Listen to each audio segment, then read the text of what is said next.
पुणे जिल्ह्याच्या भोर तालुक्यातील नसरापूरमध्ये एका चिमुकलीवर 65 वर्षीय नराधमानं केलेल्या अत्याचार आणि खुनाच्या घटनेनंतर संपूर्ण राज्यात संतापाची लाट उसळली आहे। या हृदयद्रावक घटनेनंतर पीडितेच्या वडिलांची पहिली प्रतिक्रिया समोर आली असून त्यांनी घेतलेली भूमिका सर्वांना विचार करायला लावणारी आहे। नेमकं पीडितेचे वडील काय म्हणाले सांगतो, पण त्या अगोदर थोडक्यातला फॉलो करा। या क्रूर घटनेचे राज्यभर तीव्र पडसाद उमटत असून आरोपीला फाशीची शिक्षा देण्याची मागणी होत आहे।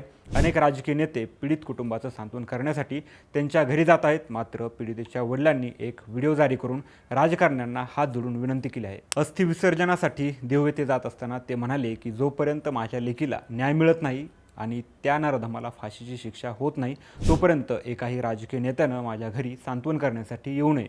जेव्हा त्या नराधमाला फाशी होईल तेव्हाच आम्हाला भेटायला येणाऱ्या राजकारण्यांना आम्ही भेटू, तोपर्यंत कुणीही येऊ नका, अशी आर्थाक त्यांनी दिली आहे। स्वतःचं दुःख बाजूला ठेवून न्यायाची ही लढाई त्यांनी लढायला सुरुवात केली आहे। पीडितेच्या वडिलांनी घेतलेल्या या भूमिकेवर तुमचं मत कमेंटमध्ये नक्की सांगा आणि अशाच महत्त्वाच्या बातम्यांसाठी थोडक्यातला फॉलो करा। बातमी म्हणजे थोडक्यात।